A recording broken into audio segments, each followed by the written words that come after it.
Bonjour à tous, je vous présente Amélie Yann Guif, ça se dit comme ça? Guifes, très bien. D'accord. Ou Guif, voilà. à son avantage. Et donc, Amélie, on s'est rencontrés, on ne se connaissait pas hier. Ouais. On s'est rencontrés hier à cette convention en Afrique du Sud, à Pretoria.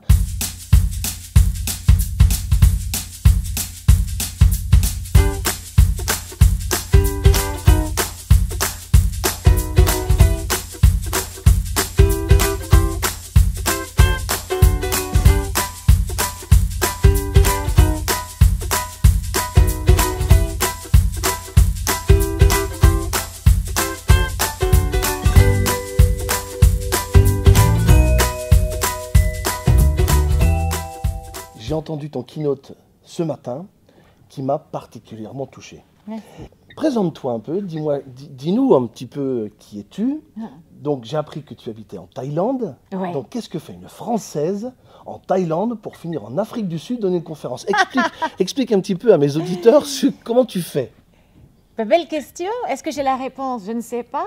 Peut-être dans mes gènes, je suis bretonne, de Concarneau. Donc on dit souvent que les Bretons ont le voyage dans leurs gènes. Moi, je suis partie de la maison à 18 ans. Comme le dit bien ma maman adorée, j'avais besoin de voler avec mes propres ailes. Donc, je suis partie en Espagne.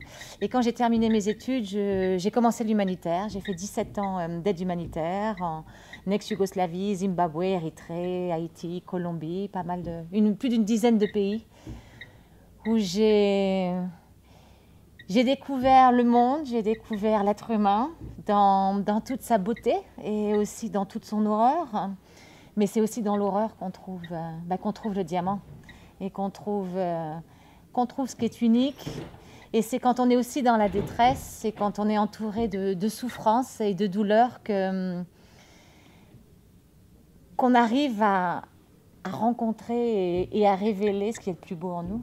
Donc tu es en train de nous dire qu'il faut passer par la souffrance pour trouver ce que tu m'as offert là, ce magnifique diamant intérieur. C'est ça que tu es en train de nous dire en fait? Tu es en train de raconter à mes auditeurs qu'il faut avoir mal pour être beau, c'est ça? Non, enfin, moi j'ai la réponse. Mais... je ne dis pas qu'il faut avoir mal pour être beau, mais je dis qu'on devient beau quand on a mal. Ah, c'est bien ça. Parce qu'en fait... Il y a la table qui queen un peu, j'espère que ça ne s'entendra pas beaucoup. Mais la table, elle queen donc. En fait, j'ai vu dans des gens dans tous ces pays qui souffrent de conflits, qui viennent de souffrir de terribles catastrophes naturelles, où les gens ont tout perdu, dont leurs êtres chers, mais aussi tout ce qu'ils avaient, tout leurs biens. J'ai trouvé des gens qui avaient une dignité immense, qui gardaient une générosité fabuleuse. C'est ce que je raconte dans mon speech ce matin. Ouais. J'arrive après un tremblement de terre massif en 99 en Colombie. Et cette femme qui a tout perdu, qui vit au milieu des débris, me voit arriver avec mon t-shirt de la Croix-Rouge. Et la première chose qui lui passe par la tête, c'est me sourire. Et la deuxième, c'est m'offrir un café. C'est un truc de fou, ça. C'est un truc de fou. Ouais. Quand tu racontes ça, je suis encore aussi ému que ce matin. Moi, je trouve ça extraordinaire. Ouais. Parce que moi, ça remet un peu les choses en place. On a parfois tendance à se victimiser chez nous de nos petits malheurs. Alors, bien entendu, nos malheurs peuvent être chez nous des grandes catastrophes, des grands tremblements de terre métaphoriques, certes. Mais ça, ce sont de réelles catastrophes où vous n'avez plus rien et ils arrivent encore à vous dire bienvenue, merci et on vous offre un café. Moi, je trouve ça extraordinaire. Ouais. C'est magnifique.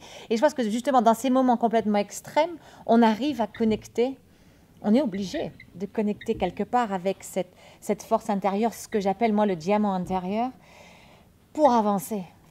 Et souvent, et c'est ça nos petits drames, qui sont petits, mais comme tu le dis, qui peuvent être pour nous de véritables tremblements de terre, c'est que le jour où on perd celui ou celle qu'on pensait de l'amour de notre vie, le jour où on perd son travail, le jour où on n'arrive pas à avancer, le jour où on ne sait plus quel est le but de notre vie, ou peut-être qu'on se rend compte qu'on ne l'a jamais tellement su, ben, ce sont de gros drames. Mais en même temps, ce sont des gros drames dans lesquels on patauge. On patauge. Et c'est aussi, moi je vis en Asie depuis pas mal d'années, c'est la fleur de lotus. La fleur de lotus, elle vient de la boue. elle grandit dans la boue. C'est une fleur magnifique d'ailleurs. D'ailleurs, c'est le symbole de la Thaïlande, la fleur. C'est le symbole, voilà. Et du bouddhisme aussi. Absolument, absolument. Et donc c'est vrai que le lotus, qui est une fleur magnifique, est un symbole de pureté, de spiritualité, de croissance, de développement personnel. Cette fleur, elle a besoin de la boue. Et on a besoin, je pense que c'est dans la souffrance, dans le mal-être. Et ce n'est pas forcément parce qu'on vit dans des pays qui sont complètement défavorisés, mais ça peut être juste une éruption volcanique dans notre vie qui peut être celle d'un amour brisé. Et bien c'est là qu'on va s'autoriser à connecter avec nous-mêmes, parce qu'il ne reste plus que nous-mêmes. Il n'y a plus rien. On a peut-être tout perdu. Mais il faut se trouver avec soi-même aussi, parce que parfois c'est difficile de n'avoir plus que soi-même. Il n'y a pas de voie vers le bonheur, mais le bonheur est la voie. D'accord, oui. Et c'est vrai qu'à un moment, on choisit d'être heureux, comme cette femme qui avait tout perdu. Elle sourit parce que le sourire, c'est d'ailleurs un outil fabuleux qu'on en a, justement. La Thaïlande, c'est le pays du sourire, d'ailleurs. Et c'est le pays du sourire. Mais quand on se sent... moi, quand je me sens de mauvaise humeur le matin, ou quand ça ne va pas... Ça t'arrive? Oui, ça va. Et justement, ce que je fais, ça ne dure pas longtemps. Parce que quand ça ne va pas, je souris. Je souris, et je souris, et on le force. Parce que le sourire, et ça, ils l'ont étudié de façon scientifique. Et les neurosciences ont prouvé qu'en se forçant à sourire, le cerveau reçoit le message « je souris », et quasiment instantanément, le cerveau s'adapte à ce sourire. Absolument. Les neurosciences l'ont démontré. Oui, ils l'ont démontré. Et il y a une réaction physique, presque hormonale, etc. Enfin, il y a plein de choses qui se passent en nous. Ça veut dire quoi, se connecter avec soi-même? Se connecter avec soi-même, c'est justement, c'est arrêter de s'oublier. On est perdu, on ne sait pas ce qu'on fait sur cette vie, on va travailler tous les jours, on ne sait pas pourquoi on a choisi ce boulot-là. La routine, le train-train quotidien. etc. Et puis, il y a une personne qui est nous, on ne sait plus qui elle est, on ne sait plus ce qu'elle aime. C'est vrai ça. On est devenu, on est dans les sociétés de nos jours, avec le social media, avec la télévision, etc. Oh, je voudrais être comme elle.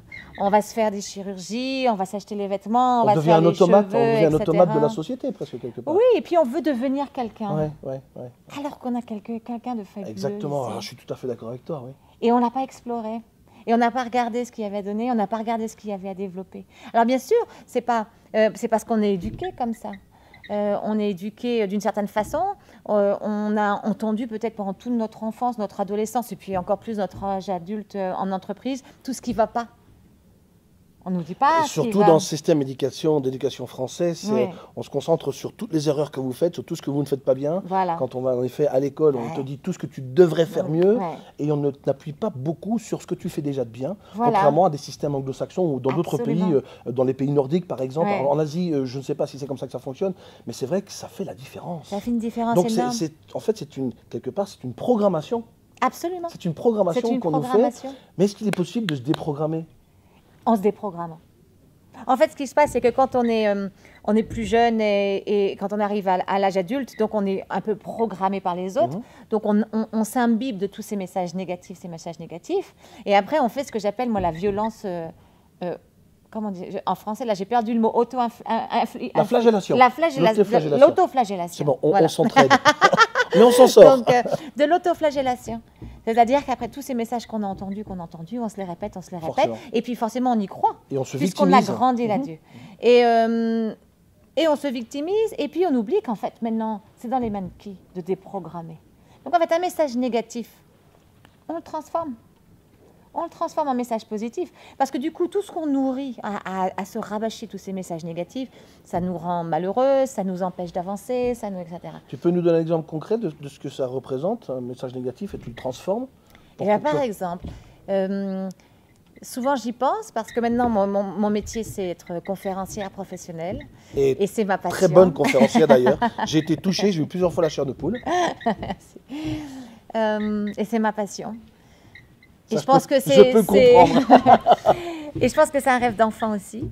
Et pendant toute mon enfance, mon adolescence, je me suis entendue répéter que je parlais trop fort, que je parlais trop vite et que je parlais trop.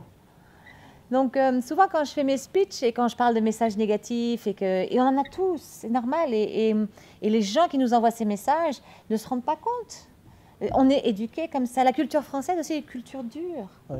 On n'est pas une culture de mettre en valeur ce qui est beau dans l'autre. On est une culture parce qu'on pense qu'on va grandir en disant ce qui ne va pas. C'est être castrateur. Voilà. Tu vas grandir, si je te punis, c'est pour ton bien. Voilà. Donc, on a ça dans notre culture. Et c'est en train de changer, c'est en train de bouger parce qu'on s'ouvre au monde et puis on apprend d'autres. Et puis on fait des vidéos pour vous aider aussi. Et puis on a envie d'autres choses. Donc, souvent, quand je fais mes speeches, je me dis, voilà, j'ai entendu ça pendant des années, c'est peut-être aussi... Et donc, j'y ai cru. Et souvent, quand je parlais, je me disais, je parle trop vite. Oh, je parle trop fort. Oh, c'est pas comme ça qu'on parle en France. On parle plus doucement. La vie que je crée, c'est celle que j'ai choisi de créer. Et du coup, quand on prend cette responsabilité sur sa vie, c'est pas seulement... on reprend le leadership de sa vie.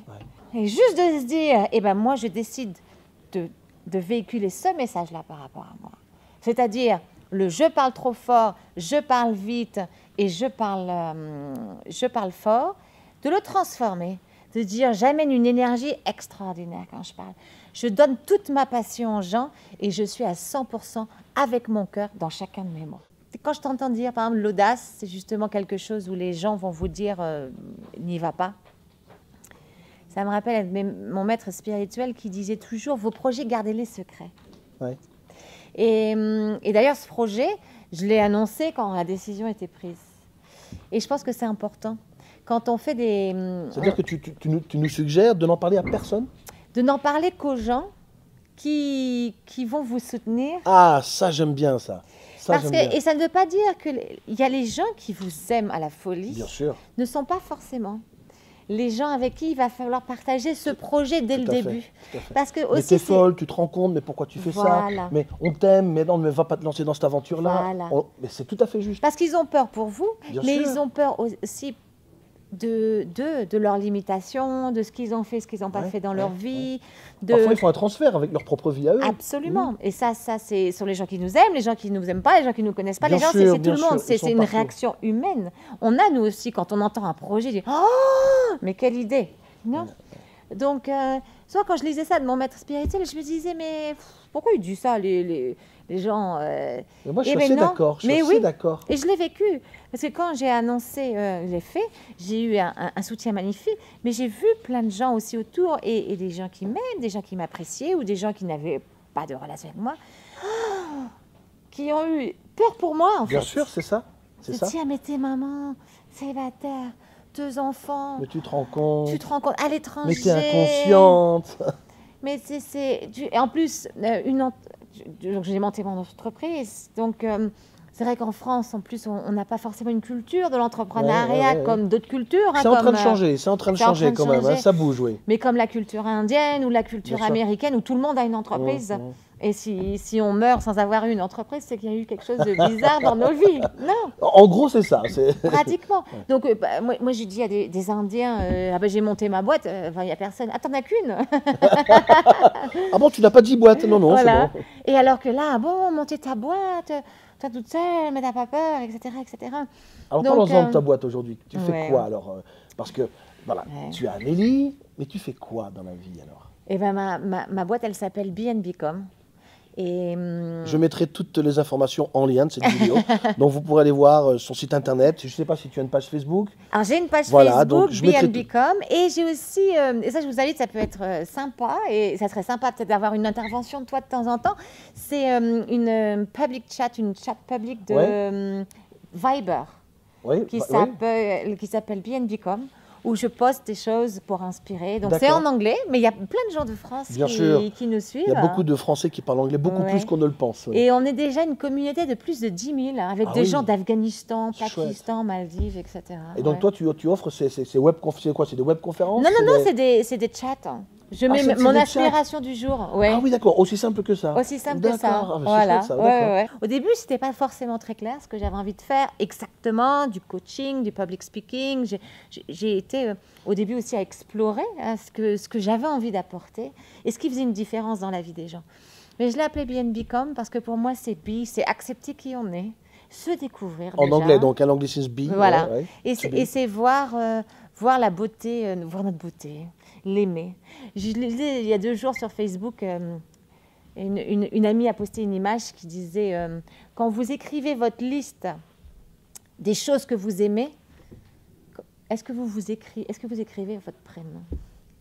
Oh, wow. J'aime bien ça. C'est beau ça, hein? Ah, je vais te le passer. Ah, c'est bien, ça, on prend. C'est incroyable. C'est sympa ça. Ah oui, c'est beau. C'est vrai. Ouais, je me dis, ça me serait jamais venu à l'idée de dire, mais qui est-ce que tu aimes ou qu'est-ce que tu aimes dans la vie? C'est chouette ça. Et on devrait commencer par nous. J'aime beaucoup.